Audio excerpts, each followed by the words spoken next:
Laras adalah seorang siswi penerima beasiswa berprestasi dan menjadi ketua OSIS di SMA Cahaya. Dia menyabet banyak penghargaan dari kompetisi membuat cerpen, Olimpiade IPS dan segudang prestasi lainnya. Di sisi lain, Laras memiliki fantasi seksual yang dia tuangkan menjadi cerita di dalam blog pribadinya.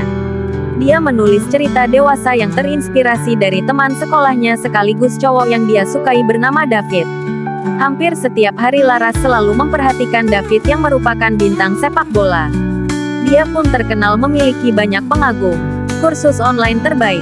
Laras menjadikan David sebagai tokoh utama dalam cerita fantasi itu dan tak ada satupun siswa ataupun guru yang mengetahui bahwa Laras seorang penulis. Lain halnya dengan Dila, teman sekelas Laras, siswi yang selalu menjadi bahan gosip di sekolah. Dila dikenal sebagai cewek yang suka pamer keseksian di media sosial. Pagi itu, Laras membuka ruang komputer di sekolah yang merupakan tanggung jawabnya. David tiba-tiba datang dan bertanya tentang keberadaan guru mata pelajaran. Laras sangat senang bertemu dan berbicara dengan David, tapi dia berusaha menyembunyikan perasaannya. Tanpa sengaja, Laras menyenggol tangan David yang sedang memegang botol minum dan seketika baju seragam David pun basah. Fantasi liar Laras timbul melihat David membuka seragam yang mengekspos bagian dada. David pergi ke toilet untuk mengeringkan pakaiannya. Tiba-tiba Dila masuk ke dalam toilet cowok dan berpapasan dengan David. Tak disangka, Arya dan teman-temannya memergoki keduanya dan mengira mereka melakukan mesum. Beberapa hari kemudian terjadi kegemparan di sekolah. Blog fantasi milik Laras bocor ke seluruh penjuru sekolah. Laras yang saat itu berada di koridor sekolah mengetahui bahwa cerita dalam blognya tersebar. Dia penasaran, siapa yang menyebarkan ceritanya. Setelah kejadian blognya tersebar, Laras bertemu dengan David di gereja. David curiga jika pemilik blog tersebut adalah Laras. Dia pun mendesak Laras untuk mengakuinya. Laras pun akhirnya mengaku. Dia juga memohon kepada David untuk tidak membocorkannya kepada siapapun. Dia berjanji akan melakukan apapun yang David inginkan. Hal ini dimanfaatkan oleh David untuk membantunya mendekati Dila. Karena David tahu Laras dan Dila pernah bersahabat meski sebenarnya Dila dan Laras sudah tak begitu dekat. Arena kesalahpahaman. Di sekolah, seluruh siswa diinterogasi oleh kepala sekolah terkait blog cerita fantasi dewasa tersebut. David yang diinterogasi pertama kali berkata jika dia tak tahu apa-apa. Dila pun mengatakan hal yang serupa. Tetapi karena sudah dicap sebagai siswi nakal, Dila pun menjadi tersangka utamanya. Laras juga dipanggil dan dari situlah Laras mengetahui bahwa David menepati janjinya untuk tidak membocorkan hal itu kepada gurunya. Malamnya, Laras pergi ke rumah David mengantar makanan titipan ibunya sekaligus berterima kasih karena David menepati janji.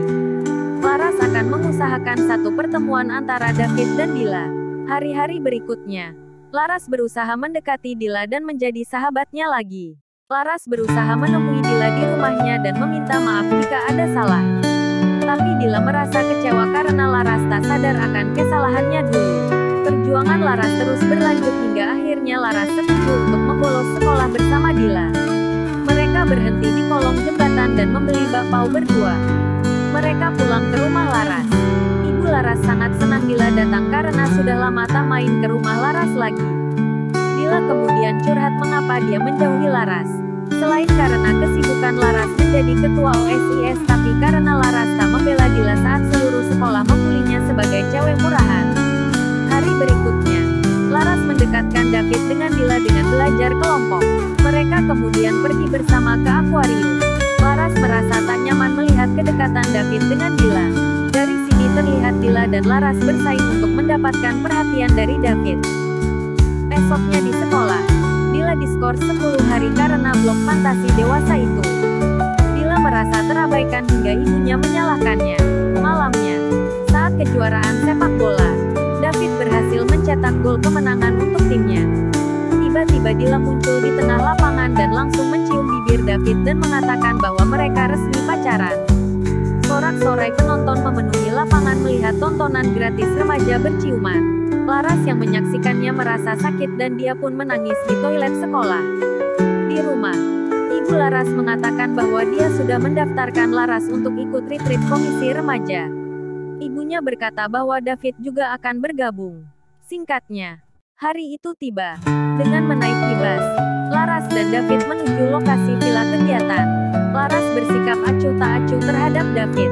David menceritakan ciumannya dengan Dila yang tak sesuai dengan ekspektasinya. Kegiatan retreat pun berakhir. Di perjalanan pulang, David dan Laras duduk berdampingan di dalam bus. Disitulah David menceritakan awal mula dia bisa terkena panik attack hingga mereka berdua menjadi lebih dekat. David pergi menemui Dila di rumahnya. David mengungkapkan isi hatinya yang mana sudah tak tertarik lagi padanya.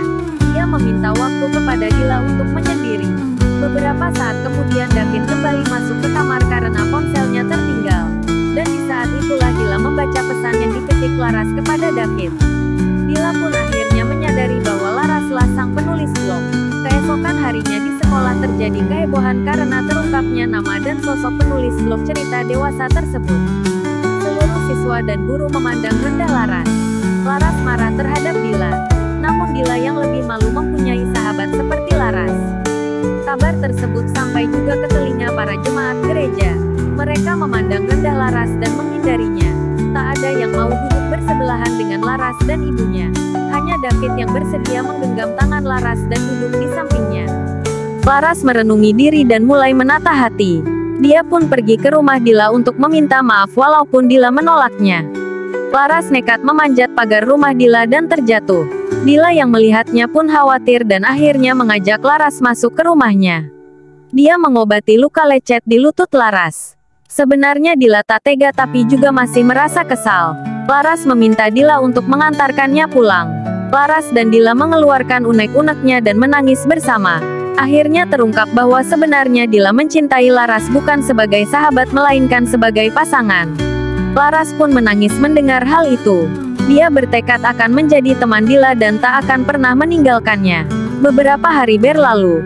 Kepala sekolah memberikan tawaran pada Laras bahwa dia tidak akan dikeluarkan dari sekolah karena dia merupakan aset bagi sekolah. Tapi dengan syarat, Laras harus meminta maaf secara terbuka saat upacara berlangsung. Laras merasa tak adil, karena Arya yang menyebarkan blognya justru tidak mendapat hukuman. Tapi Laras tak punya pilihan. Saat upacara tiba, Laras berdiri di depan podium, meminta maaf kepada David dan Dila. Tapi dia tidak meminta maaf kepada sekolah. Dia bahkan mengkritik komite sekolah karena telah melanggar privasi siswa dengan menyita HP mereka. Kepala sekolah sangat marah dan meminta Laras keluar dari SMA Cahaya. Dengan mantap, Laras bersedia menerima keputusan itu. Diiringi tepuk tangan dari teman-temannya, Laras meninggalkan sekolah. Di halaman sekolah, David sudah menunggu Laras dan mengungkapkan isi hatinya bahwa dia sangat mencintai Laras. Mereka pun akhirnya resmi pacaran. Sementara itu, Dila bertemu dengan seorang perempuan yang sepertinya memiliki orientasi yang sama dengannya di akuarium. Kredit Sene. Ibu Laras kepanasan saat membaca blog Laras di HP-nya. Dia kemudian membayangkan salah seorang karyawannya sedang bertelanjang dada memperlihatkan tubuhnya yang kekar.